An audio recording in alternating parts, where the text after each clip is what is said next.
Y con esta idea del sistema de verdad, hermanos, ahora sí vayamos a la palabra de Dios, a Apocalipsis capítulo 3. Apocalipsis capítulo 3, versículo 14. Encontramos el mensaje de la iglesia, para la iglesia del tiempo del fin. La iglesia de la Odisea, eso sabemos nosotros, como adventistas del séptimo día. Usualmente estamos claros en ese concepto, que la séptima iglesia representa al pueblo de Dios en el tiempo del fin. ¿Sí? Las 7 iglesias son las 7 etapas por las que pasó o pasará la iglesia cristiana a lo largo de la historia a partir de la venida de Cristo. Desde la iglesia apostólica, que es la iglesia de Éfeso, hasta la iglesia del tiempo del fin, que es la iglesia de la Odisea.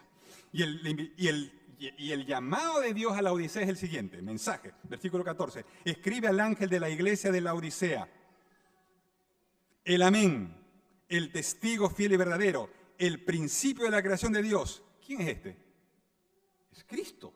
Este es Cristo, es el Cristo glorificado. El que aparece paseándose entre los candelabros en el capítulo 1, ese es el Cristo glorificado, el Cristo vivo. Este es el que hace un diagnóstico de la iglesia y dice, este es el mensaje que esa iglesia necesita. Este es el mensaje. Dice esto: yo conozco tus obras, que ni eres frío ni caliente. Ojalá fueras frío o caliente. Pero por cuanto eres tibio y no frío ni caliente, te vomitaré de mi boca. La tibieza espiritual es el estado más peligroso de la condición cristiana, hermanos. ¿Por qué? Es una buena pregunta. ¿Por qué? Y el versículo 17 nos da una pista de por qué. Tú dices, yo soy rico, me he enriquecido y de nada tengo necesidad. Tú le preguntas cómo está. ¿Qué te responde? Estoy bien, estoy súper bien. Por favor, ¿por qué me preguntas? Se sorprende con la pregunta, ¿no? ¿Por qué me preguntas? ¿Por qué me preguntas? ¿Estoy bien? ¿Todo bien? ¿Todo tranquilo? Soy rico, me va muy bien, me he enriquecido, me va cada vez mejor. No necesito nada, estoy bien. Es decir, desde su autoevaluación, esta persona no nota ningún problema. Y ese es el problema con la tibieza espiritual. El problema de la tibieza espiritual es que te da un falso sentido de seguridad. Te hace sentir seguro cuando no estás seguro. Te hace pensar que estás bien cuando no estás bien. Porque inmediatamente Jesús vuelve a hablar y dice, pero lo que tú no sabes es que eres desventurado, miserable, pobre, ciego y estás desnudo. Qué contraste tremendo, hermanos, entre estas dos miradas, la manera como yo me veo y la manera como Dios me ve. Y el gran reto, hermanos, que tenemos en el nombre del Señor es que podamos llegar a vernos como Dios nos ve. Necesitamos que Dios nos ayude a vernos como Dios me ve. Esa es la evaluación, la real evaluación que yo debo hacer. Y hermanos queridos, por lo tanto estamos frente a un problema real, frente a una amenaza real, constante. Luchar contra la tibieza espiritual que me hace creer que estoy bien cuando no lo estoy. Necesito luchar contra eso, necesito prevenirme contra eso. Porque si yo no estoy prevenido como esto, hermanos queridos, el peligro es que yo crea que estoy listo para encontrarme con el Señor cuando no lo estoy y termine corriendo la suerte de las vírgenes insensatas. Aquellas que estaban segurísimas que iban a ver a Jesús, que creían que estaban listas para verlo realidad no lo estaban. Por eso el Señor en su amor, hermanos, nos ha dejado un antídoto. Un antídoto. Él nos ha dejado... Lo bueno del Señor es que Él no solo nos diagnostica, ¿no? Sí, porque si solo nos diagnosticara estaríamos en problemas. Si solo nos dijera, mira, este es el problema, y nos dejara allí, sería triste eso, ¿no es cierto? Sería desesperante. Que solo me digan cuál es el problema y no me den una solución. Pero alabado sea el Señor. El mismo texto de Apocalipsis nos daba alguna pauta, pero hoy, hermanos, yo quiero que nos concentremos en otro pasaje de la palabra de Dios, en un libro entero que tiene como propósito despertar al pueblo de Dios de la tibieza espiritual. ¿Y saben cuál es ese libro? Es el libro del profeta Malaquías. El profeta Malaquías tiene el propósito de despertar al pueblo de Dios ¿de la qué? De la tibieza espiritual. Es advertirlo para que no caiga la tibieza espiritual. Así que yo quiero invitarlos a que vayamos a la palabra de Dios, hermanos, allí al libro de Malaquías ahora. Vamos ahora al Antiguo Testamento, último libro del profeta Malaquías. Último libro del Antiguo Testamento, profeta Malaquías, capítulo 4. Y nuevamente nos encontramos con un mensaje para el pueblo de Dios en el tiempo del fin. Un mensaje para el pueblo de Dios. Malaquías escribe en primer lugar para el pueblo de Dios de su tiempo, siglo V antes de Cristo. Tiempo más o menos de Esdras y Nehemías, para ponernos en contexto. Es el tiempo de Esdras y Nehemías. Profeta Zacarías y profeta Ageo también escriben en ese tiempo.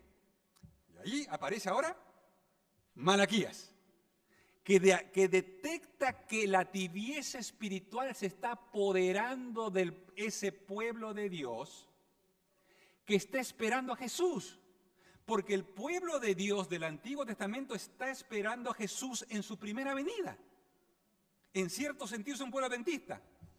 Porque es el pueblo que está esperando a Jesús en su primera venida. Están esperando al Mesías. Todas las esperanzas de ese pueblo están en la llegada del Mesías libertador, según ellos. Están esperando al Mesías. Y nosotros conocemos la historia, hermanos. Tristemente ese pueblo no escuchó el consejo de Dios. Y cuando el Mesías llegó, ¿estuvo ese pueblo preparado para recibir al Mesías?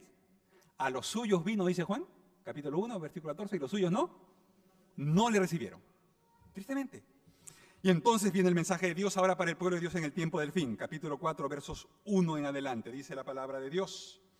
Ciertamente viene el día ardiente como un horno, y serán estopa todos los soberbios y todos los que hacen maldad.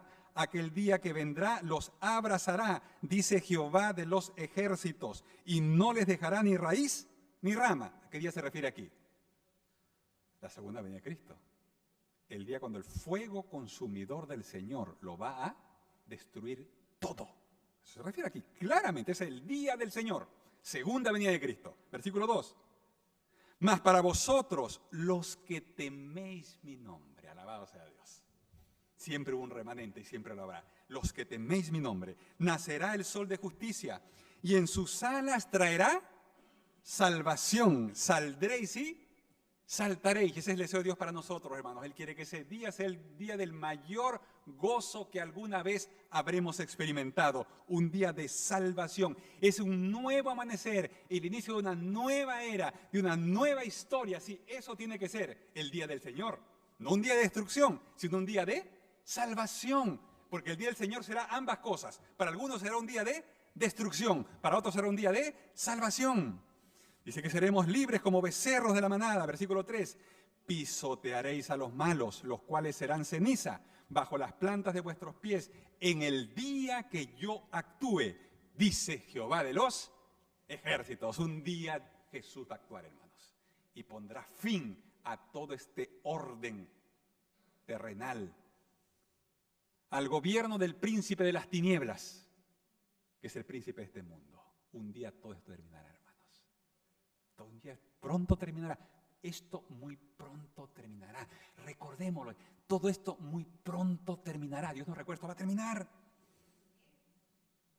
Y entonces viene ahora el consejo. Versículo 4. Por favor, acordaos de la ley de Moisés, mi siervo. Acuérdate de la revelación original.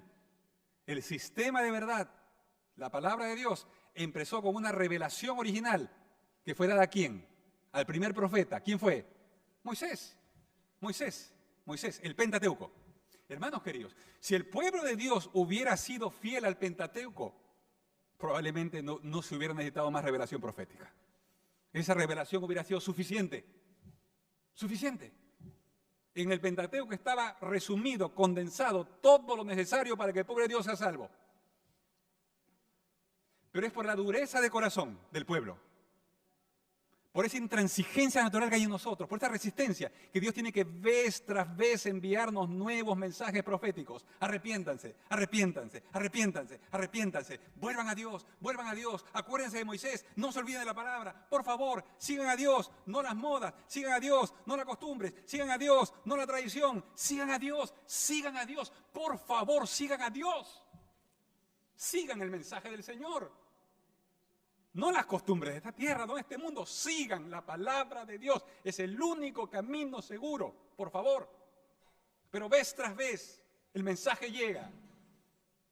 Y el pueblo de Dios mira a la derecha, mira a la izquierda, mira arriba, mira abajo. Y el mensaje pasa. Y la vida sigue. Y el mensaje de Dios no es escuchado. Y ellos tienen que enviar un nuevo mensaje profético. Y así llegamos a Malaquías, último mensajero del Antiguo Testamento, último mensaje profético. Después de una larga lista de profetas. Algunos fueron apedreados, aserrados, ¿sí? En general rechazados. La vida del profeta nunca fue una vida fácil. Miren ustedes en el Antiguo Testamento, nunca fue fácil la vida del profeta. Siempre enfrentó oposición, siempre enfrentó rechazo, siempre enfrentó duda, cuestionamiento, ¿sí? Somos resistentes al mensaje profético. Por eso Dios vez tras vez lucha con nosotros porque Él no se rinde, y alabado sea Dios. Él no se rinde, sigue luchando contigo y conmigo, porque Él quiere que seamos parte de los que temen al Señor y estemos preparados para encontrarnos con Él. Por eso nos recuerda, acuérdate de la ley de Moisés, el cual encargué en Horeb ordenanzas y leyes para todo Israel. Yo os envío al profeta Elías, antes que venga el día de Jehová, grande y terrible. Él hará volver el corazón de los padres hacia los hijos y el corazón de los hijos hacia los padres, no sea que yo venga y castigue la tierra con maldición. Yo os envío un mensajero final, un último mensajero. Os envío al profeta Elías. ¿Quién es este profeta Elías, hermanos? Es el mensajero encargado de preparar al pueblo, al mundo para la venida del Mesías. Antes que Jesús apareciera por primera vez, Él envió a alguien a cumplir la misión de Elías. Despertar al pueblo, prepararlo para la venida del Mesías. ¿Quién fue ese profeta que apareció en el espíritu y el poder de Elías para preparar la primera venida del Mesías? Ah, muy bien, Lucas 1:17. El sistema de verdad nos dice claramente. ¿Sí? Lucas 1:17, así rapidito, no pierda Malaquías. Vamos así rapidito de Lucas. Leamos el texto para confirmar. 1:17 de Lucas dice la palabra de Dios. Dice, hablando de Juan el Bautista, dice así: e irá delante de él con el espíritu y el poder de Elías, para hacer volver el corazón de los padres a los hijos y de los rebeldes a la prudencia de los justos, para preparar al Señor un pueblo bien dispuesto. Así es. Juan el Bautista fue el Elías profético que preparó al pueblo de Dios para la primera venida del Mesías. Pero ahora dice la profecía bíblica, según Malaquías, que antes que venga Cristo por segunda vez, la segunda venida del Mesías, habrá otro Elías encargado de preparar al mundo para la venida de Cristo. ¿Quién es ese Elías? Ese Elías, hermanos, no es otro que el pueblo adventista del séptimo día que Dios ha levantado para preparar al mundo para la venida del Señor. nosotros hemos sido llamados a ser ese Elías. Nosotros. Qué tremendo, hermanos. Eso tiene que ver con nuestra identidad. Somos un pueblo escogido por Dios para preparar al mundo para la venida final del Mesías. Yo os envío al profeta Elías con una obra especial. Y este concepto del profeta Elías es muy interesante, porque Elías es el mayor profeta del Antiguo Testamento, que hizo una obra muy especial. ¿Se acuerdan ustedes de la historia de Elías? ¿Por qué Elías? La pregunta es, ¿por qué Elías? ¿Qué hace Elías, hermanos? ¿Cuál es la obra de Elías? ¿Por qué Dios tiene que enviarnos a un Elías? ¿Cuál es la obra de Elías? ¿Por qué esta obra es importante? ¿Qué hace Elías que su obra sea fundamental en estos tiempos de preparación para el encuentro con Cristo? ¿Qué hizo Elías? Vamos rápidamente, hermanos, así. Primera de Reyes, capítulo 18. Primera de Reyes, capítulo 18. Recordemos la historia, el momento culminante del ministerio de Elías. Primera de Reyes, por favor, ¿sí? Es muy interesante. Nos dicen los estudiosos de la Biblia. De paso, en la versión original de la Biblia, Reyes es un solo libro. No hay Primera de Reyes, Segunda de Reyes. Es Reyes, un solo libro, Reyes. Y en el corazón del libro de Reyes está el ministerio de Elías y Eliseo. El corazón del libro. En realidad, los personajes más importantes de los libros de Reyes no son los reyes, hermanos. El personaje más importante del libro de Reyes son los profetas. Es el profeta. Elías es el personaje central del libro de Reyes, que es llamado de paso varón de Dios. Varón de Dios. Este varón de Dios. 18. Capítulo 18. Versículo 20 y 21. Ahí está la historia central. Ustedes recuerdan. Monte Carmelo. Monte Carmelo. Ahí están los 400 profetas de Baal. Ese pueblo se ha desviado. Está dudando como siempre. Está luchando con la tibieza espiritual. Está luchando otra vez con la tibieza espiritual que vez tras vez ataca. Esta es una plaga peor que el COVID, hermano. Porque esta regresa y regresa. Tibieza espiritual. Versículo 20. Dice así. Acab convocó a todos los hijos de Israel. Estamos leyendo 1 Reyes 18:20. Acab convocó a todos los hijos de Israel y reunió a los profetas en el monte Carmelo. Entonces Elías, acercándose a todo el pueblo, dijo, y miren escuchen estas palabras, hermanos, porque él va a hacer el diagnóstico. Va a hacer el diagnóstico. Dice así. ¿Hasta cuándo vacilaréis vosotros entre dos pensamientos? Si Jehová es Dios, seguidle. Si Baal, id en pos de él. ¿Cuál es el problema del pueblo? ¿Cuál es el problema del pueblo? Tibieza espiritual. Tibieza espiritual. ¿Han abandonado a Dios por completo? No han abandonado a Dios por completo. No han abandonado a Dios. ¿Lo sirven con todo el corazón? No, tampoco. No sirven a Dios con todo el corazón, no han abandonado a Dios. ¿Qué son? Son tibios. Su problema es la tibieza. Son tibios. Y Elías le dice, ¿hasta cuándo?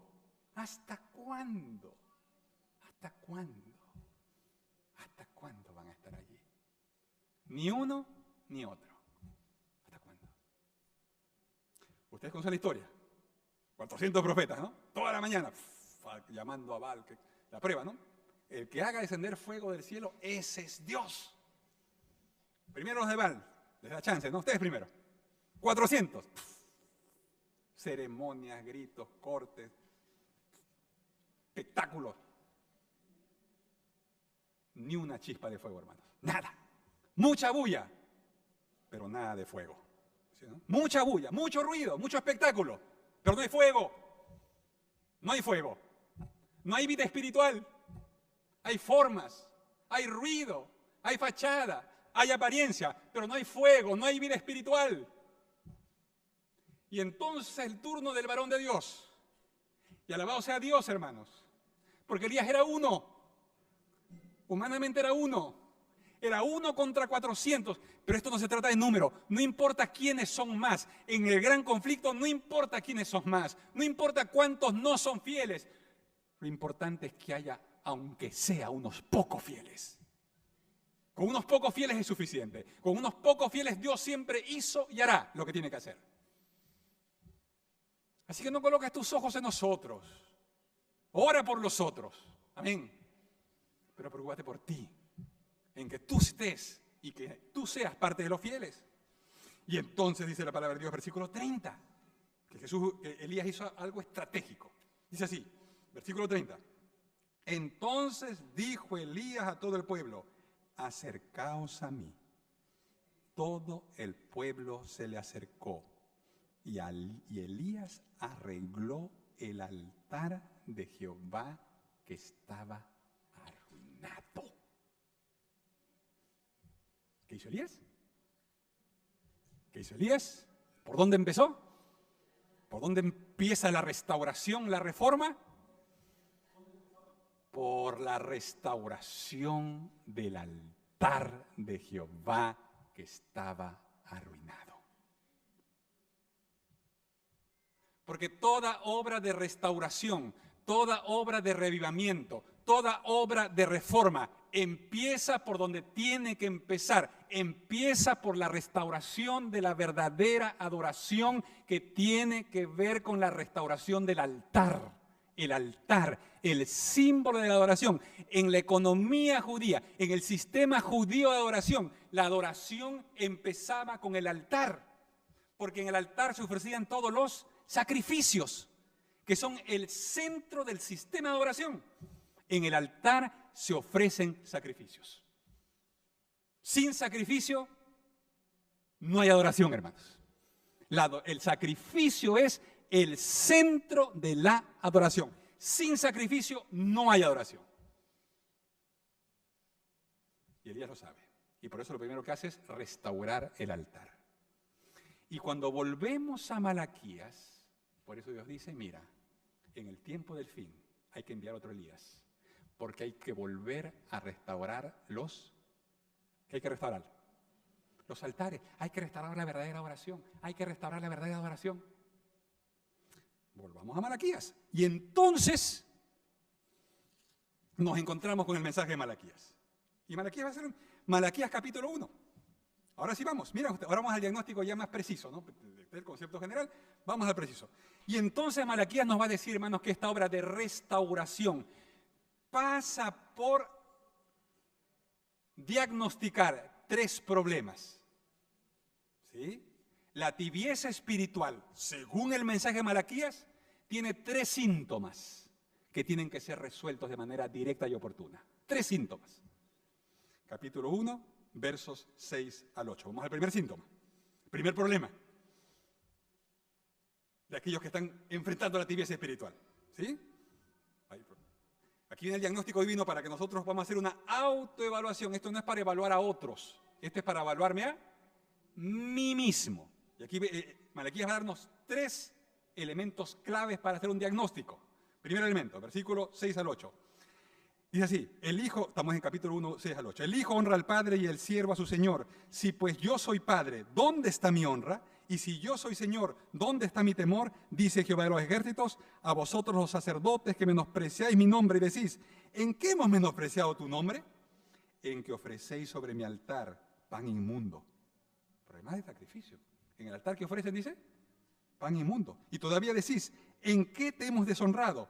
En que pensáis que la mesa de Jehová es despreciable, cuando ofrecéis al animal ciego para el sacrificio. ¿Acaso no es malo? Asimismo, cuando ofrecéis al cojo o al enfermo, ¿acaso no es malo? Preséntalo pues a tu príncipe. ¿Acaso le será grato o te acogerá benévolo? Dice Jehová de los ejércitos.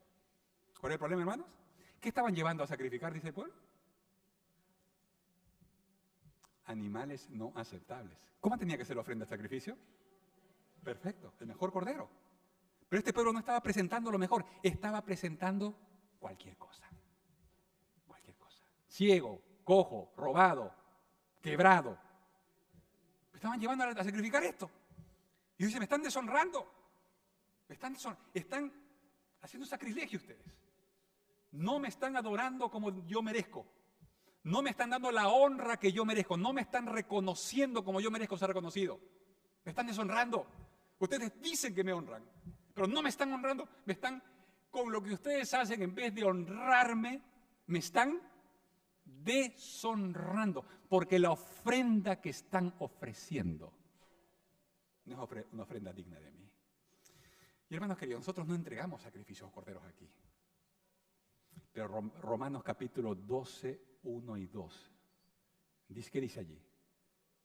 Romanos 12, 1. ¿Cuáles son los sacrificios que Dios espera en nosotros, hermanos? ¿Qué espera Dios que le entreguemos? ¿Ah? ¿Qué espera? Vamos, Romanos, así repito, no pierda Malaquías, por favor. Vamos al sistema de verdad. Ahora Romanos capítulo 12 para recordarnos, Nuevo Testamento. ¿Cuáles son los sacrificios que Dios espera? Romanos 12, 1 y 2. Dice la palabra de Dios allí, en el libro de Romanos Romanos capítulo 12, versos 1 y 2. Dice la palabra de Dios, Romanos 12, 1 y 2, los sacrificios del Nuevo Testamento. Por lo tanto, hermanos, os ruego por las misericordias de Dios que presentéis vuestros cuerpos como sacrificio vivo, santo, agradable a Dios, que es vuestro verdadero culto. No os conforméis a este mundo, sino transformaos por medio de la renovación de vuestro entendimiento, para que comprobéis cuál sea la buena voluntad de Dios, agradable y perfecta. ¿Qué ofrenda espera Dios, hermanos? ¿Qué ofrenda espera? ¿Cuál es la ofrenda? ¿Quiénes somos la ofrenda ahora? Nosotros. Dios espera que tú te presentes como sacrificio vivo cada día.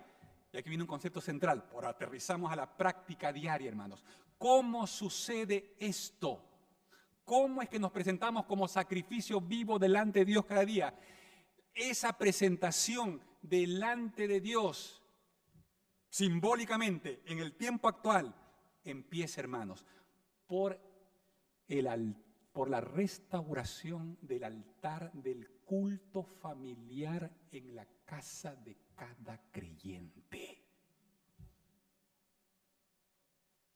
El sacrificio a Dios no lo presentas en primer lugar en el templo. Dios espera que el sacrificio vivo lo presentes cada día en tu hogar, en tu casa. En tu casa necesitas presentarte delante de Dios junto con tu familia en la hora del culto familiar. Culto familiar. Dice Elena G. de White, mensajera para nuestro tiempo. Si hubo un tiempo en que cada casa debiera ser una casa de oración, es ahora. Sin embargo, en esta época tan peligrosa, algunos de los que se llaman cristianos no celebran el culto familiar. No honran a Dios en su casa, ni enseñan a sus hijos a amarlo y temerlo. Muchos se han alejado a tal punto de Dios que se sienten condenados cuando se presentan delante de Él. No pueden allegarse confiadamente al trono de la gracia, levantando manos limpias, sin ira ni contienda. No están en comunión viva con Dios. Su piedad no es más que una forma sin fuerza. Hermanos queridos, toda reforma espiritual comienza en el hogar. La reforma espiritual no empieza en la iglesia. La iglesia solo será el segundo paso. La iglesia, lógicamente, sí, la familia espiritual de la iglesia va a ser directamente beneficiada de la reforma espiritual que empiece en nuestras casas. ¿Cuándo? Cuando tomamos la decisión de realizar el culto familiar. Así como el pueblo del Antiguo Testamento cada mañana se presentaba en la mañana a entregar el sacrificio delante, celebraba el culto del pueblo de Dios, entregando el sacrificio matutino, nosotros como familia. Y el mensaje, hermanos, empieza aquí con los sacerdotes de la casa. Los varones, por favor, varones, esposos, padres. Si no hay padre, perfecto. Madre, usted. Pero el que esté ahí en casa liderando, por favor, hermanos, empiece a hacer. Si no lo ha hecho, hágalo. Es esencial, es crucial. No es una opción, es el primer paso. Todo comienza por allí.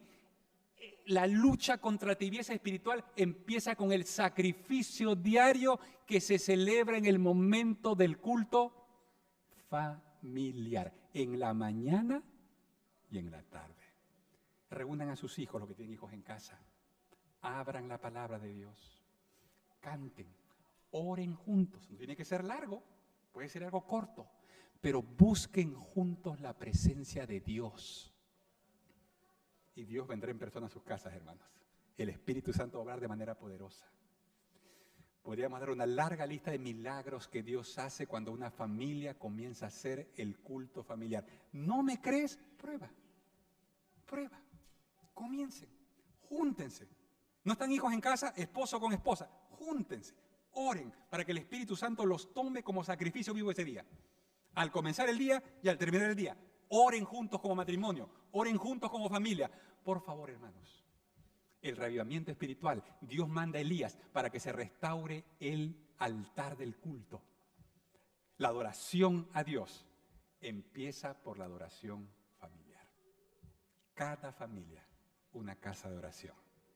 Cada familia, un centro de adoración a Dios. Un lugar donde se adora al Dios verdadero. Oh, hermanos queridos, no podemos sobreenfatizar esto, pero esto es crucial. Porque la vida espiritual de una familia se sostiene en el culto familiar. Vamos a ver milagros en nuestra vida. Vamos a ver milagros en casa. ¿Sí? Nuestros hijos van a poder ver cómo Dios responde las oraciones que se hacen en el culto familiar. Es lindo cuando oras con ellos allí pidiendo cosas específicas. Cosas específicas. Podemos contar aquí varios testimonios como nosotros como familia, ¿no? Nuestro culto familiar, como Dios ha respondido de manera clara, específica, de manera maravillosa. Dios responde clara y poderosamente. Hermanos, por favor, hagamos planes, si no lo estamos haciendo, de reconstruir el altar de nuestra casa, haciendo el culto familiar cada mañana y cada tarde. Porque la restauración espiritual empieza por el culto familiar. Empiece, no ponga excusas, empiece. Júntense con su esposa, pónganse de acuerdo, a qué hora se van a levantar juntos para orar, algo corto, 5 minutos, empiece con 5 minutos, no importa, pero empiece, 5 minutos en la mañana. En la noche puede ser un poquito más, en la noche puede ser 10 minutos, no hay más tiempo, 10, 15 minutos. Conversen, es el momento de conversar, se sientan, se apaga la tele, se desconecta el internet, vamos a conversar, se abre la Biblia, se canta juntos, se ora juntos y el Espíritu de Dios, hermanos, estará allí. Cada casa, una casa de oración. Primer concepto clave. Segundo concepto clave, hermanos. Capítulo 2, verso 10. Miren, primero culto familiar. Adoración verdadera. Concepto 2, versículo 10. Y versículo, este otro concepto muy interesante. 14 al 16 después. 2.10, dice la palabra de Dios, ¿acaso no tenemos todos un mismo Padre? ¿No nos ha creado un mismo Dios? ¿Por qué pues somos desleales los unos con los otros, profanando el pacto de nuestros padres? Versículo 14 al 16, Malaquías capítulo 2, versículos 14 al 16. Mas diréis, ¿por qué? Porque Jehová es testigo entre ti y la mujer de tu juventud, con la cual has sido desleal, aunque ella era tu compañera y la mujer de tu pacto. ¿No hizo él un solo ser, en el cual hay abundancia de espíritu? ¿Y por qué uno?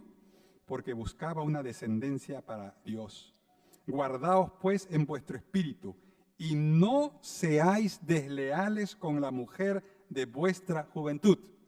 Porque dice Jehová, Dios de Israel, que él aborrece el divorcio. Interesante, hermanos. Interesante. Mensaje de Dios para el pueblo que espera la venida del Mesías. La adoración comienza en casa.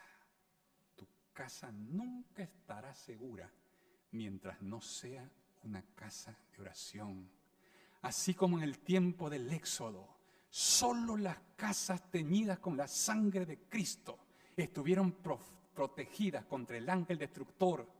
Solo aquellas casas que son casa de oración, serán guardadas contra el maligno en el tiempo final, hermanos. El culto familiar no es una opción. El culto familiar es la decisión más importante que una familia puede tomar. Su destino eterno está en juego. Puede parecer pequeño, banal, chiquito. Oh, sí, no importa. Pregúntale a esos judíos si pintar el dintel de la casa era una cosa pequeña, hermano. Si era pequeña, pequeña. Pintaron, poner un poco de sangre en el marco de la puerta. ¿Qué diferencia hace? ¡Ah! Hace toda la diferencia. Es la diferencia entre la vida y la muerte, tuya y de tus hijos. Hacer el culto familiar, hermanos, es así de importante. Así de importante.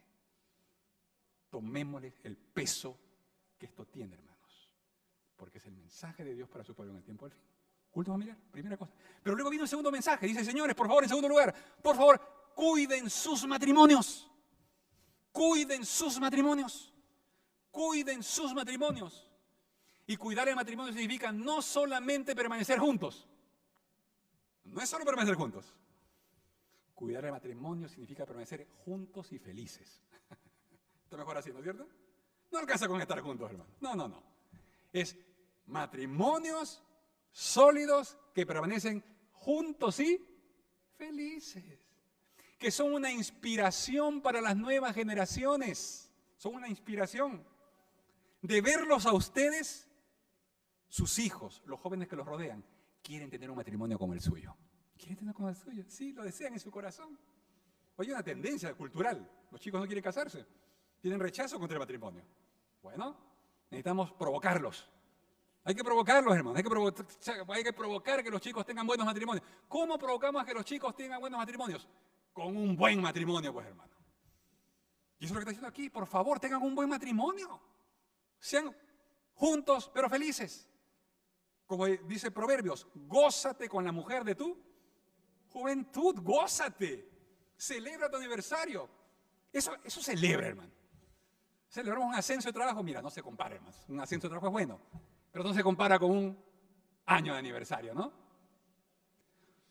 ¿Y por qué esto es importante, hermanos? Miren, ¿qué dicen las tendencias? La tendencia hoy dice que el grupo que está en mayor riesgo de divorcio, ¿saben cuál es?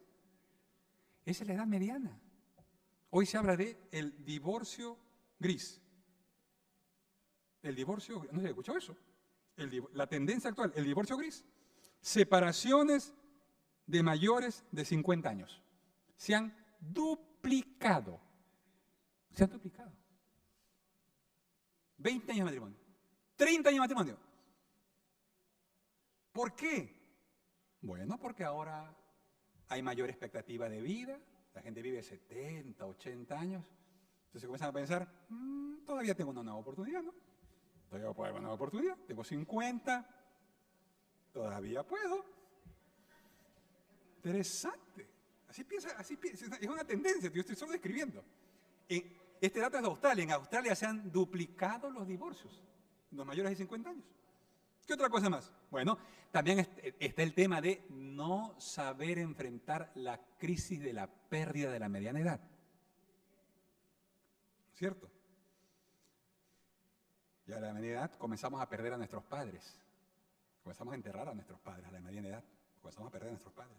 ¿Qué más? Los hijos se van de casa. ¿No es cierto? Viene la jubilación. Perdemos el empleo. Si no procesamos adecuadamente esas pérdidas, esas crisis pueden terminar arrastrando nuestro matrimonio. ¿Sí? Tremendo. Y también, lógicamente, otro factor que se menciona aquí es el empoderamiento femenino, ¿no? Sí, es verdad. Hoy las mujeres trabajan, las mujeres ganan, las mujeres facturan, ¿no es cierto? Así es. Tienen recursos, ¿tá? Tienen independencia económica, ya no necesitan de un esposo. Porque la investigación dice que la mayoría de estos divorcios son iniciados por mujeres. Interesante. Son iniciados por mujeres. Entonces, frente a esa tendencia, el mensaje de Dios llega claro. Yo odio el divorcio. hermanos, es palabra de Dios. Esto es totalmente contracultural, pero Dios es claro con su pueblo. Es claro.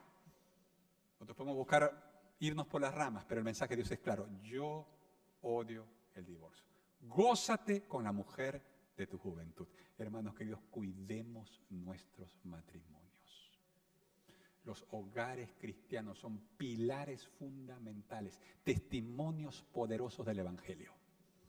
Nuestros hijos, nuestros jóvenes necesitan el ejemplo viviente de hogares cristianos, matrimonios cristianos. ¿Amén? Amén. Dios nos ayude, hermanos. Tenemos que avanzar en el nombre del Señor. Finalmente, tercer concepto clave, hermanos. Miren, ya Dios nos va haciendo dos cosas. Primero, culto familiar, restaura el altar. 2, cuida tu matrimonio. La idea de divorcio, vamos. Y no solo vamos a estar juntos, vamos a ser felices. Sal a pasear con tu esposa, salen a comer juntos, váyanse de vacaciones juntos. Vayan, disfruten juntos, por favor. ¿Sí? Por favor, disfruten su matrimonio. Es el deseo del Señor para ustedes. Y es parte clave de nuestra preparación espiritual. Finalmente, hermanos, Malaquías capítulo... Ahora llegamos al que es el más conocido. Generalmente esto es lo que más conocemos, Malaquías. Pero nunca, generalmente lo analizamos desde la perspectiva de que es parte de la preparación para el tiempo final. Malaquías capítulo 3, versículos 9 y 10. Este factor también es importante porque también es una trampa y también es un factor de tibieza espiritual que afecta nuestro compromiso con Dios. Dice la palabra de Dios. Malaquías 3, ya leímos 1, sacrificios agradables para Dios. Capítulo 2, matrimonios fuertes. Capítulo 3, versículos 9 y 10. Maldito soy con maldición, porque vosotros, la nación toda, me habéis robado. Traed todos los diezmos al alfolí, y hay alimento en mi casa. Probadme ahora en esto, dice Jehová de los ejércitos, a ver si no abro las ventanas de los cielos y derramo sobre vosotros bendición hasta que sobreabunde. Hermanos queridos, Dios espera que como preparación espiritual para encontrarnos con el Señor, seamos totalmente fieles con nuestros diezmos y nuestras ofrendas, y eso solo lo sabes tú. Jamás nadie más lo podrá saber. Pero por favor no te vaya a pasar hoy Ananías y Zafira, que pensaron que porque nadie más sabía ellos podían engañar a todo el mundo. No, hermanos, tú podrás engañar a los hombres, pero jamás podrás engañar a Dios. Él ve tu boleta de pago, Él ve tu cuenta bancaria, conoce todo, sabe todo de ti. No te engañes pensando que tú puedes burlar a Dios. No, tú sabes, Él sabe. Hermanos queridos, traed todos los diezmos al alfolí, todos. No es la mitad, no es lo que a mí me parece, no es lo que puedo, no. Es todo lo que Dios requiere. No entregarle todo lo que es suyo es deshonrarlo. Es suyo. Por favor. Que lo que más te preocupe no sean los bienes que te da el dador. Tu mayor preocupación debe ser honrar al dador de todos los bienes. Esa es tu mayor preocupación. Honrar al dador de todos los bienes. Hacemos doler el corazón de Dios, hermanos. Entristecemos el corazón de Dios cuando no diezmamos todo lo que es suyo, porque dudamos de su provisión, pensamos que no va a alcanzar. Algunos dicen eso, no me va a alcanzar. Estás dudando del dador. Tu fe está en la dádiva, no en el dador. Cuando dices, no voy a dar porque no me convence el sistema como se usan los diezmos. No discutas con Dios. Deja que Dios administre lo que es suyo, como Él ha dicho que lo va a hacer. Que eso no impida que tú seas fiel.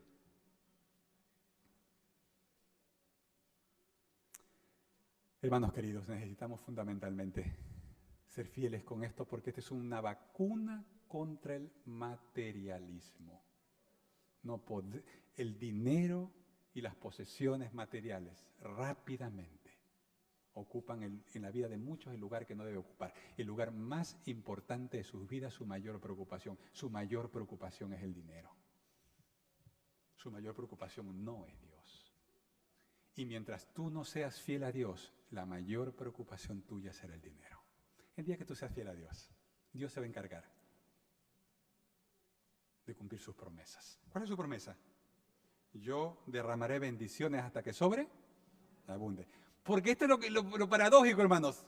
Tú estás preocupada porque a ti no te falte. Mira, Dios no está preocupado porque a ti no te falte. Dios está preocupado por darte lo suficiente para tus necesidades, y no solo para tus necesidades, sino para que tú puedas compartir con otros.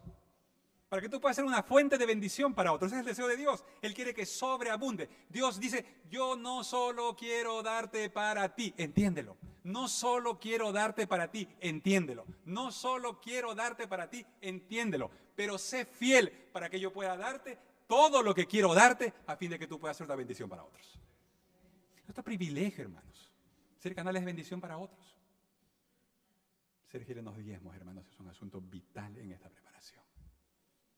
Oh, hermanos queridos, alabado sea Dios, porque Él nos ha dejado claras instrucciones de cómo prevenir la tibieza espiritual. Amén, amén, amén. Hoy, eso es interesante, conversando con varios de ustedes, con algunas personas han dicho, pastor, yo cuando llegué a este país trabajaba en una fábrica. ¿Sí? Aquí hay varias personas que han trabajado en fábricas cuando llegaron a este país. ¿Sí? Pero ¿qué pasó? Con el paso del tiempo, los costos de vida subieron y esas plantas ahora ya no funcionan aquí. ¿Dónde funcionan? Esas plantas se trasladaron a otros países de mano de obra más barata, ¿no es cierto? Sería más barato producir afuera. Así que esa mano de obra se fue para, generalmente, países del Asia, ¿no? Allá está la obra. Ya las fábricas han ido cerrando. La producción se trasladó para ese lugar.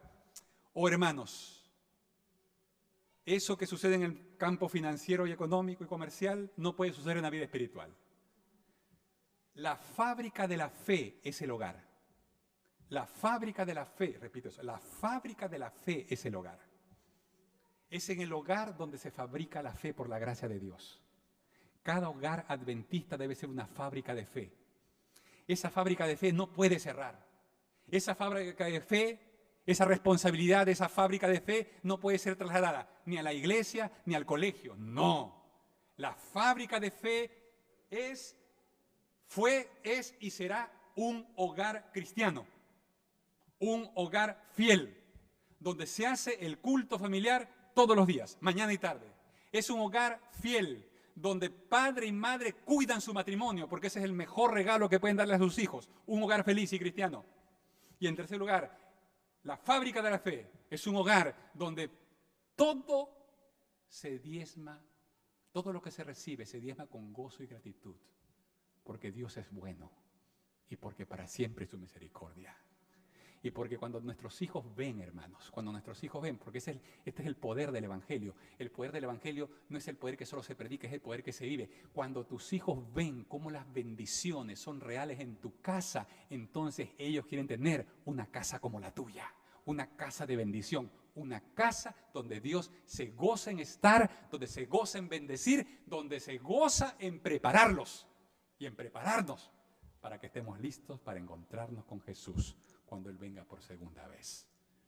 Yo pregunto en esta tarde, hermano, ya, ¿podemos hacer un compromiso con Dios hoy? Yo no sé en qué condición estás tú. El diagnóstico es tuyo, solo tú, tu esposa, si estás solo, tu hijo, con tu hijo. Cada familia es distinta, cada uno tiene su situación. Pero la pregunta es, ¿estamos dispuestos a avanzar en la dirección al ideal de Dios, hermanos? ¿Estamos dispuestos? ¿Sí? Yo creo que este es un lindo momento, hermanos, para que podamos orar. Vamos a ir allí donde estamos. Si están con su familia, vamos a orar minutos en familia. Si estás solo, júntate con alguien más y ora con alguien más. La familia, la fe es parte de la familia, claro que sí. Pero vamos a orar, hermanos, los unos por los otros, para que el Espíritu Santo nos ayude a enfrentar la tibieza espiritual y vencerla. Y el reavivamiento y la reforma se tome esta iglesia. Y el Espíritu Santo pueda tomar el control de nuestras vidas y pueda prepararnos con el fuego divino para la segunda venida de Cristo. Así que te invito, ahí donde estás, júntate con alguien que está a tu lado, si es tu familia, y si no, alguien que está cerca. Y vamos ahora, yo les voy a dar unos minutitos para que oremos los unos por los otros. Luego vamos a cantar juntos aquí el cántico. y luego vamos a terminar con la oración final.